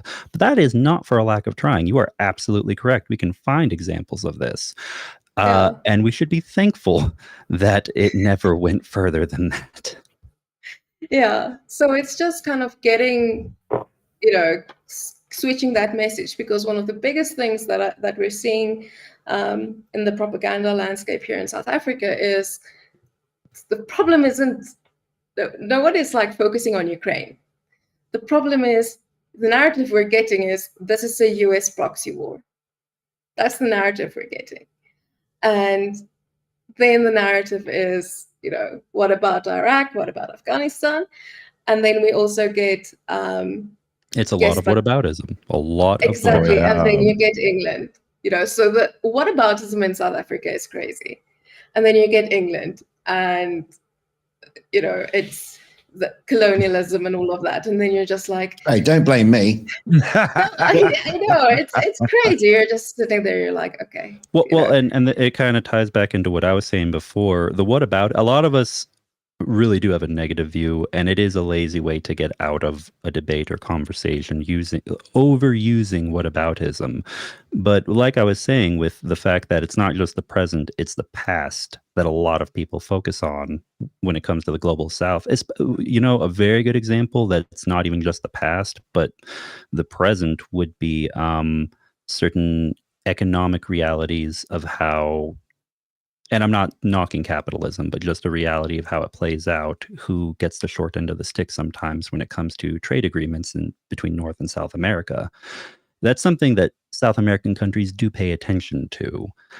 And so when you have places like China and Russia, where it's like, maybe we're not the big, even if someone is from one of these countries and says, maybe we're not the biggest fan of some of the things you do, but it's not in our backyard, and you've never, used our citizens as wage slaves or literally come over here and colonized us with ships 200 years ago. It really does come down to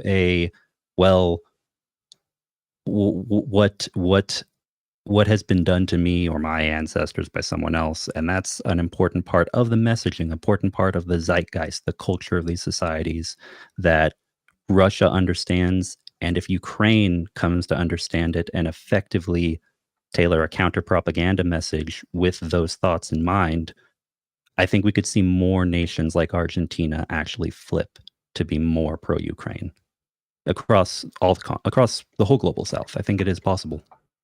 Yeah. And one of the other thing is, what I was at a protest on the 22nd of Feb because the Russian embassy was closed on the 24th. So we were there, and there's a guy there. He's from the Helen Suzman Foundation, which is an organization here in South Africa. They protested with us at BRICS, but he just came to check it out, and he told me, yeah, the Helen Suzman Foundation they haven't chosen a side. And I was like, it's been 2 years and you haven't chosen a side? He's like, yeah, I just came to check it out, see for myself. Not a hard choice. Yeah, so I was like, cool, let me tell you what Russia is doing in the occupied territories, okay?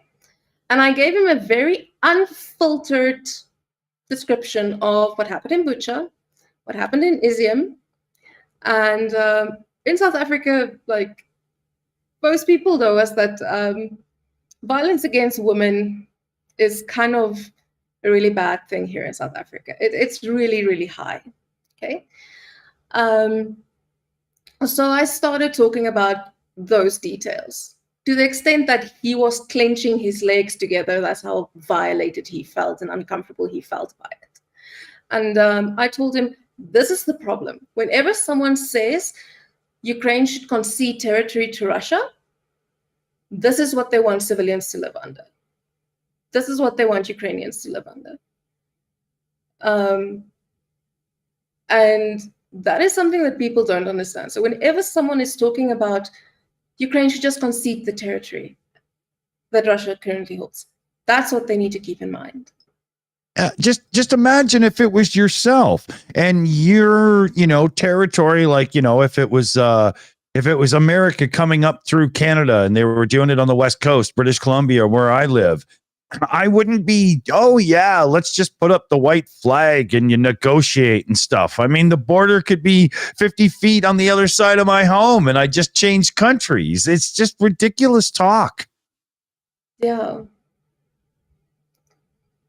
Yep. Yeah. So let's see here. I think I am. Oh no, I'm not quite caught up. 1 second here. I have a couple of really great shout outs I can do.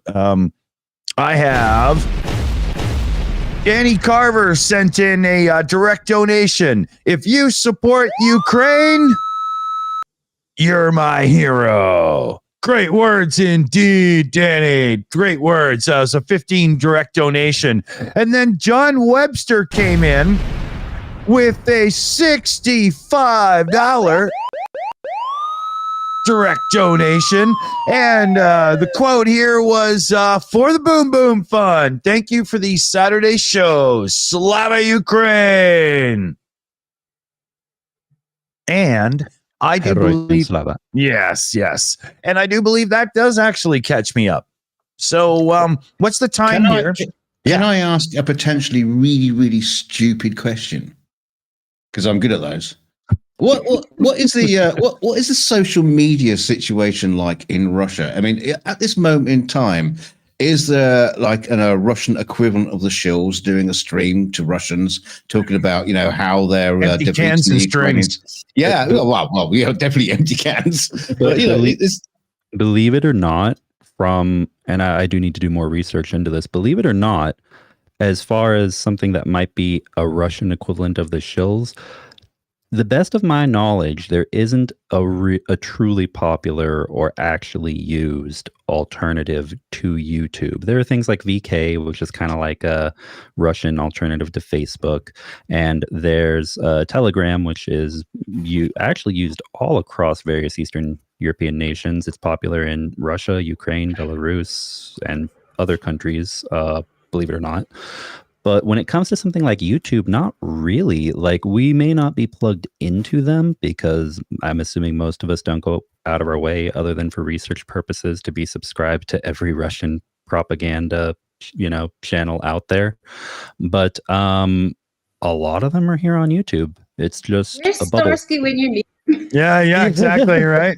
Yeah. Yeah. But I have seen these channels. I have seen people who are on YouTube who are, doing live streams or posting videos from occupied Crimea that are pro-Russian and other Pro-Russian, things. yeah. Yeah, I've seen other pro-Russian channels. So they are here, and believe it or not, tapping into and finding a way to change the narrative a bit in that Russian language bubble that exists on YouTube. That's another angle that could actually get information out to Russian people and possibly disrupt things a bit more in Russia. So I'm assuming they're not going to give us a shout out then. The thing that you have to remember, first of all, YouTube works perfectly there. And you remember early in the war that was going to be blocked and all that mess. No, it works perfectly, and it's equal, guys. It's equal, I promise you. Additionally, if you look at like the contact, it's basically dead. A lot of use of Facebook, some the contact, but to be honest with you, you're more in the Telegram world now. You're more in the Instagram, TikTok world, but there's a difference that you need to understand when it comes to Russian media. The state TV controls everything. Yeah. So the message is blasted 24/7 on television. If you're in the malls, it's the patriotic hymns. It's saluting the soldiers. It's saluting Putin. Listen, I will tell you this right now. Do you know? And I know you want to do something else, Dick, but let me just tell you this. No. Go ahead. I'm having a problem with a web page here. Well, I know that you're having a lot of problems, but eventually you'll figure it all out. So, but here's the deal.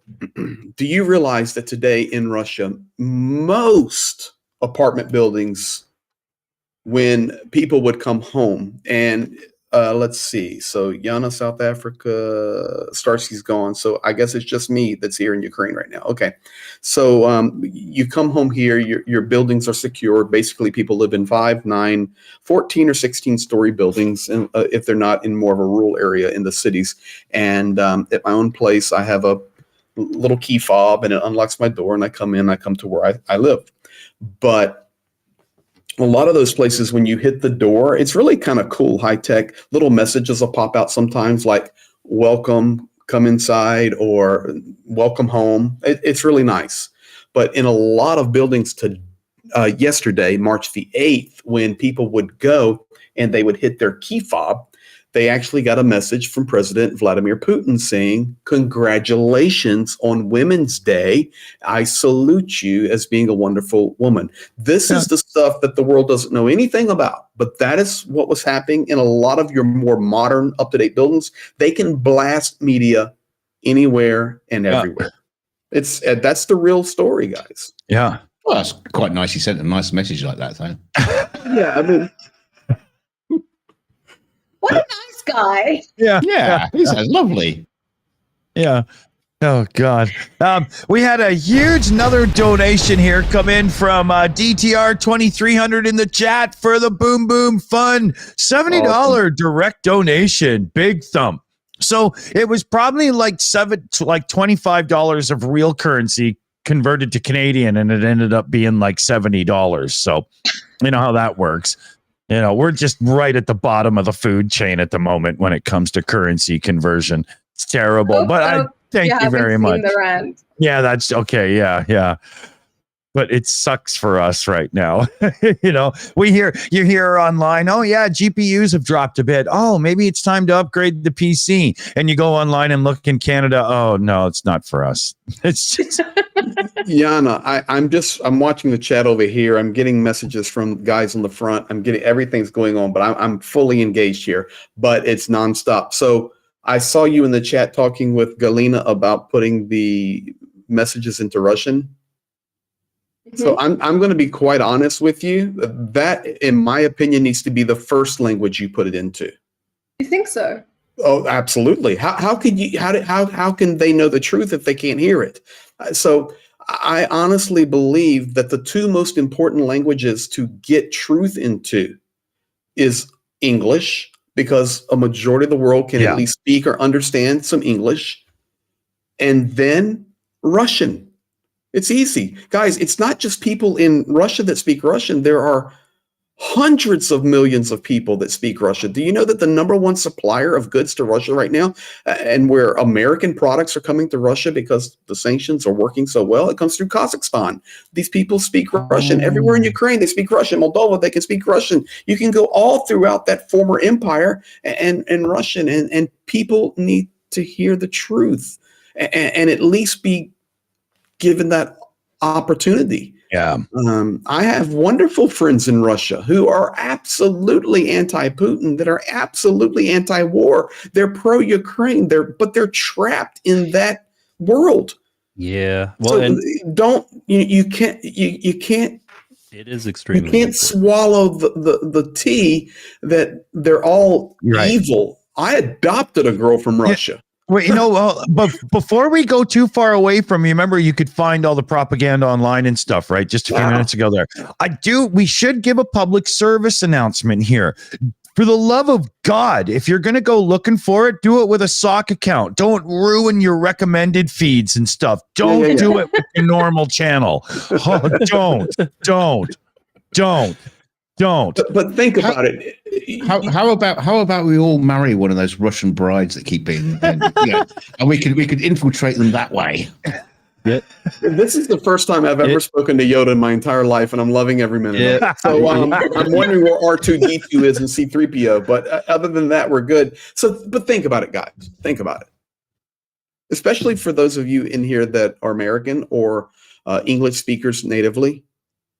How many languages do you speak?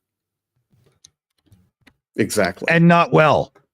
So exactly, and it's a world that we have to understand. We think of everything from our mindset and our viewpoint, wherever that may be, wherever your home is, wherever your land is. Jana thinks about things from a South African viewpoint. That's just the way it is. Yeah. And that doesn't mean you don't care about things in the world. I think about it from my viewpoint. Commander Dick Starsky, he thinks about it from, I guess, Stargate or something, but he thinks about it. And or the Death Star or something, but he's thinking about it. And the bottom line is, what a wonderful tool it would be to communicate truth in their native language, and hopefully some of it will break through. That's how we fight the war, guys, because they're speaking English. I promise you. Yeah. Oh well, and to be fair, if you wanted to communicate in the most common languages, they are second languages. They are Hindi, French, Mandarin Chinese, Indian, and Russian. Russian is the fifth most common second language in the world. Wow. Wait, I don't think Indian is a language. Did you say Indian? He said Hindi. Oh, okay. Indonesian. Oh, Indonesian. Okay. Got it. Gotcha. There we go. Okay. Right. So next week on the show, we're all going to be speaking Russian, that only. Yeah. Хорошо, если ты хочешь, я знаю, ты знаешь русский язык, мы сначала сейчас. Можно? Правильно, дорогой. You want my 2 cents? I say Spanish and Portuguese, porque si tienes México o Brasil ayudando. No, we don't just go with the ones you can do. Oh, okay. I can embarrass myself in French. I can embarrass yourself in any language. Well, I'm really there, Commander. I could also do that one. Are we going to hear, what is it? Voulez-vous coucher avec moi belted out all of a sudden? You're going to hear Boulevard Blonde. Yeah. Here, we got a couple of super chats we'll shout out here. John Larkin comes in with a super chat. It's St. Petersburg. Here, we'll turn that up. And then we got Cats coming in with a super chat as well. English only. My dad had been in England that long. He could not speak Ukrainian when we visited. Yeah, that's old dogs and new tricks. I mean, if I had to speak a second language at this point, I think the best I could do would be get a trumpet and go for the Charlie Brown teacher. Right? That's. I like. If you ask a MAGA, he'll tell you that the language everybody should learn is American. The real Vladimir Putin. Now that's an honest comment right there. That's a good one, buddy. Everyone in the world should speak English because I'm too old and lazy to learn a new language. Now there you go. The man's telling the truth there. Yeah. So That's the and most. if they don't understand you, you just shout. No, that's the most American take on language learning I've heard. Yeah. That's funny. A shardy weed water so that I can speak in tongues, but not even I can understand it. That's actually what Dunk was doing, and it was coming out in Russian. So If they don't understand you, just yell louder. Eventually the message will get through. Yeah. Oh, we got Chuck in the chat there, comes in with a super chat for the Boom Boom Fund. Woohoo! All right. Thank you. We've got like 10 minutes here tops. I can hear I'm going to have to leave this little room and go back to parenting here very soon. I don't have much longer. So, let's see. Oh, okay. I'm doing everything wrong today. Let's see who's got what to say as we get close to wrap ups and stuff. Commander, what do you think? Well, wrapping up, the two things I would say is that I think the situation is going to be improving as we move into the summer, because I think by then a lot of the stuff that the various European countries are promising will start arriving, so that will be helpful. And hopefully, as the campaign season here in the U.S. develops, it will become more and more evident that the MAGA side isn't going to be as powerful as they thought, and that will encourage people who want to appeal to an audience that's more bipartisan, if you will, during the elections. They may start agreeing to pass legislation that will provide additional U.S. aid. Right. So I think that's important to realize. And secondly, as I conclude every week, the same silly ass message, but it's very important. Communicate with your elected officials. Tell them that you support Ukraine and it's a vital issue. Write, phone, email, text, whatever. Get the message across. That is probably the most effective thing most of us can do at this point. Yeah. Good call, man. Yana and Sakai, sorry, 1 sec. I'm just going to move your circles because we got this guy, Paul Dean, in the chat that's been trolling out hard. So he's getting the troll snail. There we go.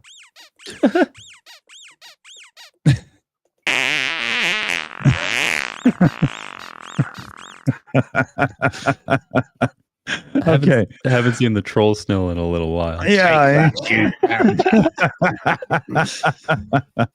Let's see here. Well, let's go to you, Sakai, then. What do you think? Yeah, I mean, another great stream.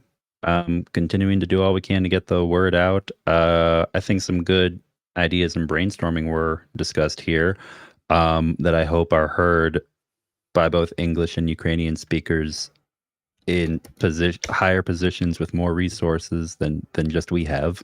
But yeah, I definitely will reiterate exactly what Commander said. Please call your officials, everybody. I know that sometimes it maybe feels like, is it doing anything? It does. It only takes a moment. Or, don't make it your entire life and be calling like literally all day, every day. But at least once a day, leave a voicemail, send an email, send a physical mail, something.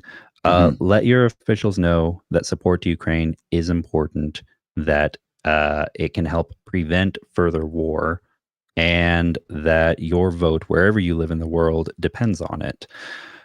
Because they will listen if enough people continue to consistently do so. We'll keep doing all that we do to get the message out, and thank you all for being here and being people who give a damn, who actually care. Cool. Good shouts. Couple here. John Larkin with the 10-pound super chat there. In World War II, they used Native American. In World War III, it'll be Gaelic. Moshuri. Yeah. That's it's a good call, right? It really worked. I think it was. I can't remember. Yeah. There you Elvish. go. Yeah. I'll tell you which language. Just use Icelandic. Yeah. God.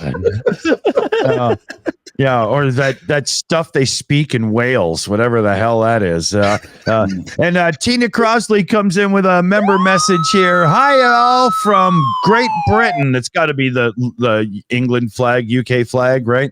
That's the Union Jack, isn't it? It's small for me on my little screen. I have to enlarge it. But huge thanks.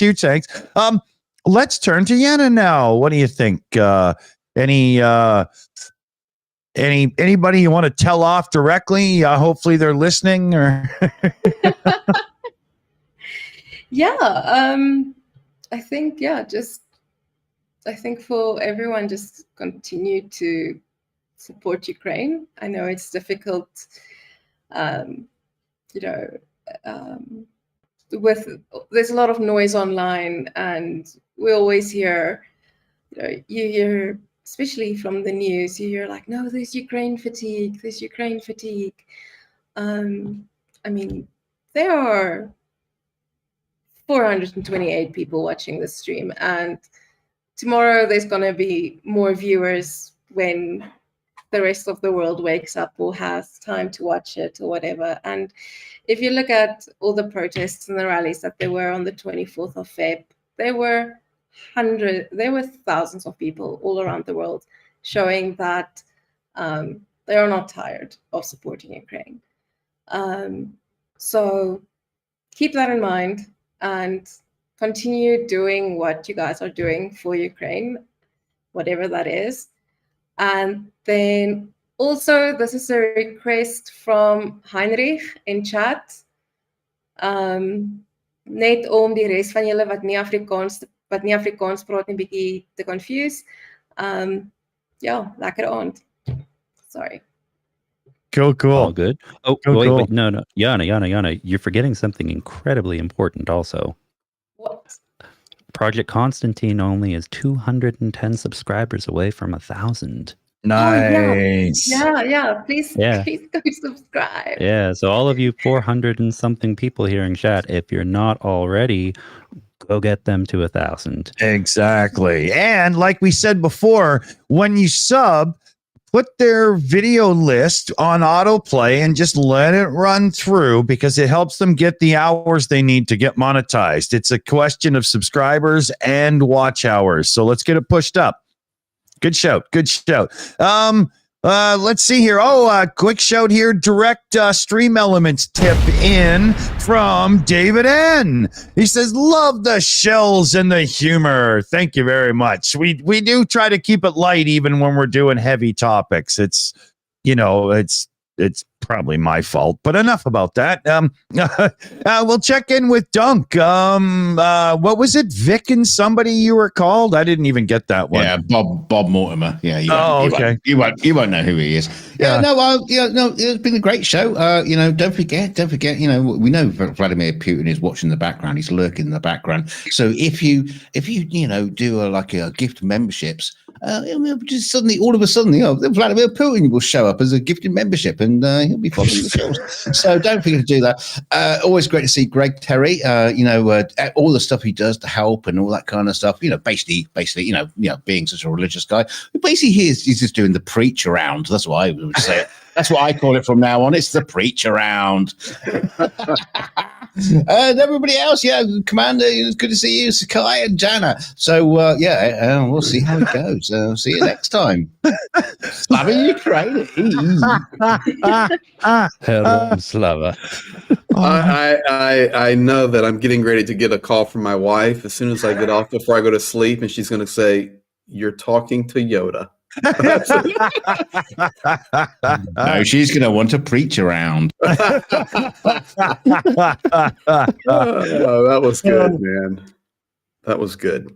Demetrius Ziganovas has sent in a $15 direct donation. He says Starsky rules.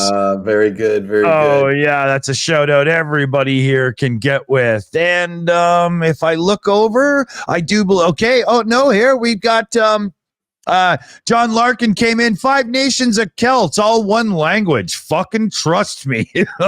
Oh yeah, they've got some really weird stuff going on too. And it comes to trying to read it as an English person. The man of the wood comes in with a member message. I have Pope fatigue. Oh yeah. Oh, that's funny. Here we'll give the Pope there a little. Oh, what happened? Okay. We'll give him a little Windows error sound there. And then Tina Crosley came in with £5 super chat as well. Dick is Tia, not Tina. Think of the drink, Tia Maria. I wish I was feeling well enough to have one later. So let's turn now to Greg T. What do you think, buddy? Well, I'll tell you what, it's been a joy to be here. And I just want to say right now, hello to Layan, Gracie, and Alexander there in New Jersey. Do not ask me how I remember those 3 kids' names, but my brain works really well. I saw in the chat there.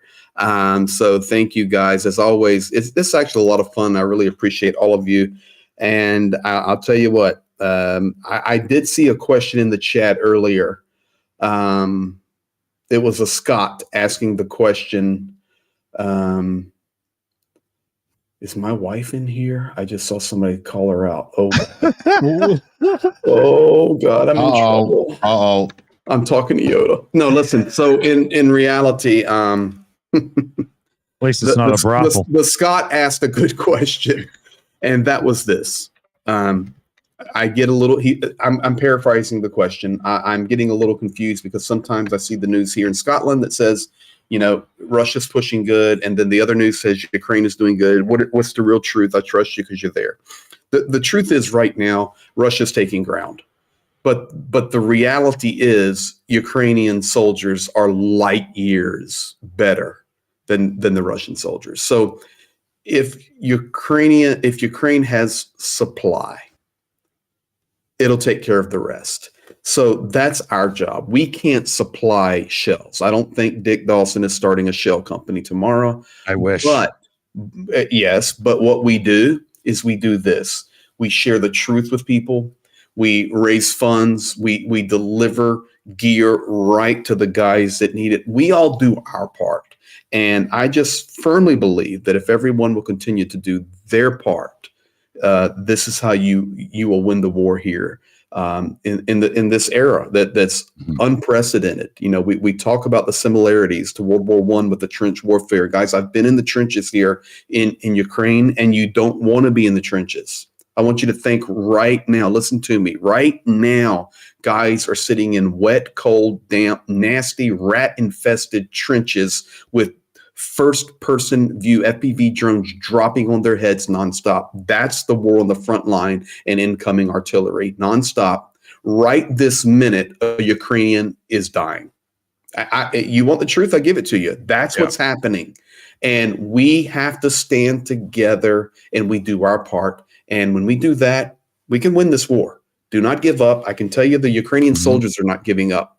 They're too far invested. They will never wave the white flag of the Vatican because this is the number one. They're fighting for their own dirt. They're fighting for their own culture. They're fighting for their own families. And they know they're also fighting for the rest of the world, even if we don't get it all the time. Yeah. And the last thing is, why will they not wave the white flag of the Vatican? Because, and I've heard this from hundreds and hundreds of soldiers. Yeah. I made a promise to my guys who died saving my life that I would never quit. That's right. They're not going to quit. So we stand with them, and that's how you win. Well said, man. Well said. Yeah, man. Love you guys. Absolutely. Well said. So, thank you, Commander. Thank you, Dunk. Thank you, Yana. Thank you, Sakai. Thank you, Dickie. Awesome. And you. So You're welcome. remember, everybody, right now is a really crucial time because, like, shells, you can't win if you don't have something to throw at them. So local, regional, national governments, get on them. Support. We need big cash on the table and fast motion now. Also, I'll add in one more thing. If you happen to be an EU citizen or a citizen of a NATO country in Europe, more of what we're seeing right now, because you can call your MEPs, members of European Parliament, and give them your thoughts.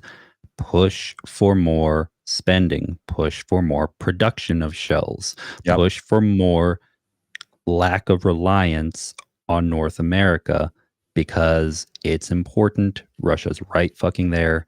You guys have the power to get that message out to your politicians. So yeah, keep it up, keep pushing them. We love you for all your support. Everything we can do to help is through you guys. I mean, and there's a lot of good work being done. There's more to come around here. Stay tuned, and thanks for joining us, everybody. Remember, Slava Ukraine. Hey, Dick. Yeah. Geroim Slava. We're getting ready within the next 48 hours to initiate a massive project. Oh, cool. And I don't do many commercials, but on this one I will, because this is going to help. And Yana, you can't say anything, but this is going to help Pete and Project Constantine and some other units as well. And this is massive. Cool. And it's going to be something that we can all be a part of and be proud that we really we'll be in special. Oh, yeah, I know we'll you be in. will. Yep, for sure. All right. It's not a big cake, is it? No, and it's not. It's not an iPhone. We got that one done. So I have Pete's iPhone in my hand. So awesome. Yeah, no cakes. I'm so sick of jumping out of cakes. It never ends well. We're not doing that. Okay, we're not doing that. So thanks everybody. Out the Kremlin. I was about to say, do you get paid or do you pay someone else to get to do that? No. Unfortunately, I had to pay. It was very confusing. Yeah. So thanks for joining us, everybody. It's time to hit the button. Let's say goodnight. Slava Ukraine. Heroin Slava. Kisses.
It's over.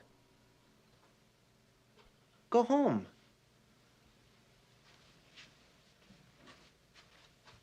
Go.